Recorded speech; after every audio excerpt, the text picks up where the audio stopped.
आज गणपति रसोई में शुगर फ्री नाश्ता, डिनर, लंच एक साथ बनेगा, तीनों के तीनों। आप इसको नाश्ते में खा सकते हो, लंच में खा सकते हो, डिनर में खा सकते हो। हल्का फुल्का पेट को हल्का रखने वाला ये वाला नाश्ता। Hello ji, welcome to Ganpati Rasoi. Ganpati रसोई में आज हमने बनाई ट्रेडिशनल तरीके से बाजरे वाली खिचड़ी। चलो करते हैं रेसिपी स्टार्ट। 200 ग्राम बाजरा, 60 से 70 ग्राम चावल, 60 से 70 ग्राम चने की दाल, 50 ग्राम साबुत मूंग देखो, और 50 ग्राम ही आपको लेने हैं मोट। बाजरे को साइड में हटा देते हैं। यहाँ पर लेते हैं एक बाउल में डाल देते हैं सारी दालें। पहले मूंग और मोट को धोएंगे अच्छे से। चने की दाल घर की है, उसको धोने की ज़रूरत नहीं है। मूंग और मोट को अच्छे से 2 से 3 बार धो लिया है। अब हम डाल देंगे इसमें चने की दाल। चने की दाल हमने धोई नहीं है क्योंकि हमने अनपॉलिश दाल है ये, इसको धोने की ज़रूरत ही नहीं है। अब इसमें डाल देते हैं पानी। अब इसको 2 से 3 घंटे के लिए इसी तरह भिगो के छोड़ देंगे। अब डाल देते हैं राइस में भी पानी। अलग से राइस हमने क्यों भिगोए हैं, आगे चल के देखते हैं क्यों भिगोए थे। अब इसको ढक के छोड़ देंगे। अब हम लेंगे बाजरा, एक ले लेंगे छाछ, उसमें हम बाजरा डाल देंगे और इसको एक बार इस तरह से देखो इस तरह से साफ करना बहुत ज़रूरी है। जिसके जैसे ये छिलके होते हैं इनको निकाल देंगे।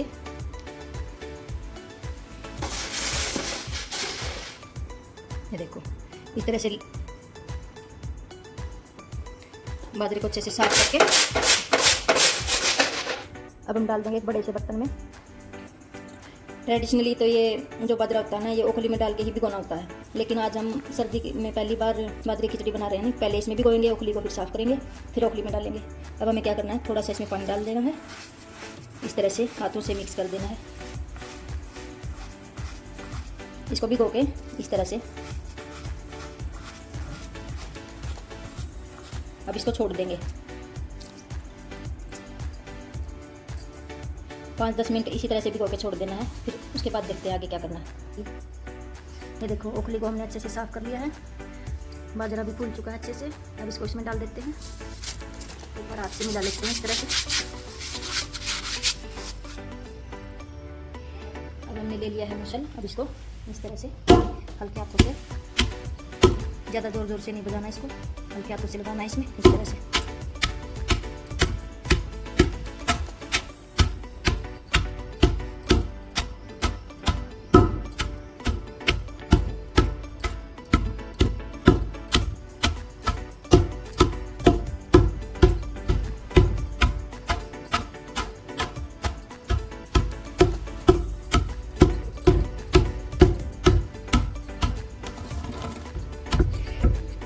ये देखो 3 से 4 मिनट हल्के हल्के हाथों से कूटते हुए हमने इसको लगातार कूट लिया है। अब देखो इसको दिखाते हैं, मुझसे को साइड में रख देते हैं। ये देखो बाजरा कुछ इस तरह से दिखने लगा है, आप देख सकते हो हाथों में कितना चोकर जो इसका लग चुका है। अब इसको इस तरह से दबाते हुए इसी तरह से छोड़ देंगे 15 से 20 मिनट। तब तक आगे की तैयारी कर लेते हैं। अब यहाँ पर हमें मोटी तली का बर्तन लेना है इस तरह से। अब हम इस बर्तन में डाल देंगे पानी। पहले हमने थोड़ा पानी डाल के रखा है, उसके बाद थोड़ा पानी और डालेंगे। पहले इसको उबालेंगे। ये देखो दाल अच्छे से फूल चुकी है, फूल के डबल हो चुकी है। अब हमें क्या करना है, उबलते हुए पानी में दाल डाल देंगे। पानी में उबाल आ चुका है। अब डाल देते हैं भिगी हुई दाल। दाल डालते ही डाल देंगे नमक का सा, यहाँ पर नमक थोड़ा सा ज़्यादा जाएगा। अब इसको इसी तरह से ढक्कन लगा के उबलते हुए छोड़ देंगे। तब तक बाजरा देख लेते हैं। 10 मिनट बाद बाजरा चेक कर लेते हैं। ये देखो 2 से 3 बार इस तरह से कूट लेंगे।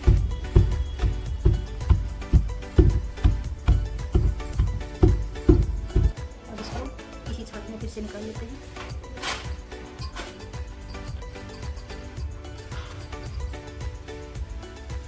इस तरह से नीचे कोई भी कपड़ा बिछा लेना है और इस तरह से उछाल देंगे। बाजरा एक बार फिर से साफ कर लेना है। ये देखो कितना चोकर निकल रहा है, बाजरा अच्छे से साफ हो जाएगा इस तरह से।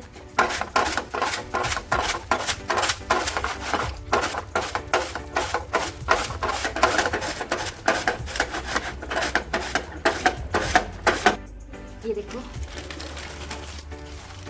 इस तरह से लाली बाजरे की उतर चुकी है, इसको चोकर बोलते हैं। चोकर हमने इतना निकाल दिया है। बाजरा इसको दिखाते हैं कितना बचा है।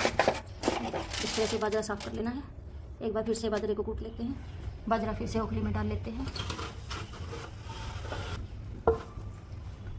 अब जितना जोर आपके अंदर है उतना लगा देना और बाजरे का दलिया बना देना।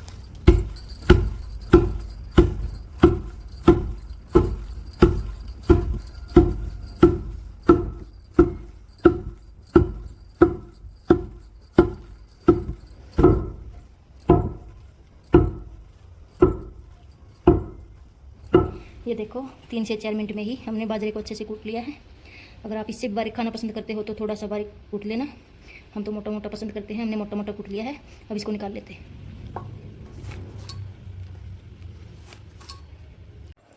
ये देखो दाल अच्छे से उबल चुकी है। अब इसके जो झाग होते हैं ना, ये निकाल देते हैं इस तरह से।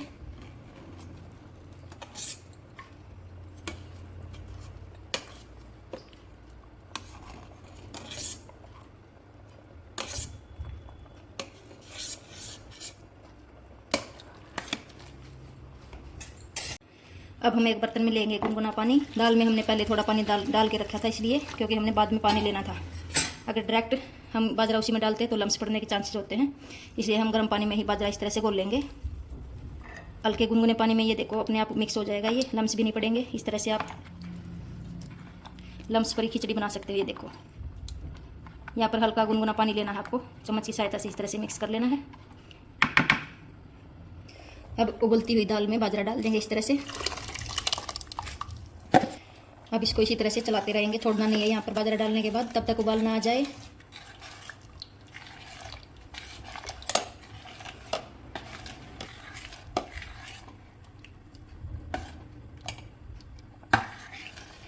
ये देखो उबाल आ चुका है। एक उबाल आते ही अब डाल देंगे चावल। चावल हमने इसीलिए दाल के साथ नहीं भिगोए थे, क्योंकि दाल के साथ चावल नहीं डालने होते, बाद में ही डाले जाते हैं। अब डाल देते हैं भिगे हुए चावल। अब इसको फिर से मिक्स करेंगे इसी तरह से चलाते हुए। एक बार गैस की फ्लेम स्लो कर देनी है, एक बार गैस की फ्लेम हाई कर देनी है। इसी तरह से चलाते हुए इसको 10 से 15 मिनट तक पकाएंगे, तब खिचड़ी एकदम टेस्टी और हेल्दी बनेगी। ये देखो इस तरह से चलाते हुए खिचड़ी को पकाएंगे। लगभग 10 से 15 मिनट हो चुके हैं मैंने इस तरह से खिचड़ी को चलाते हुए। अब हम गैस की फ्लेम स्लो कर देंगे। ये देखो इस तरह से।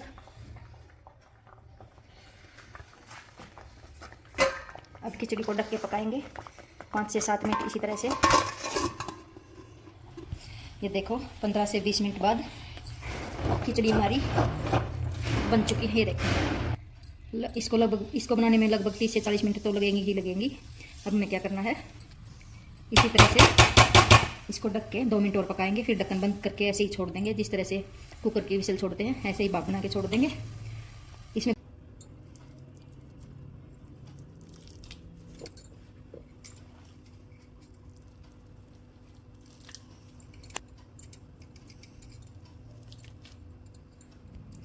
इस गर्मा गर्म खिचड़ी को आप लस्सी के साथ खाओ, गोजी के साथ खाओ, या ठंडे वाले दूध के साथ खाओ ठंडा करके।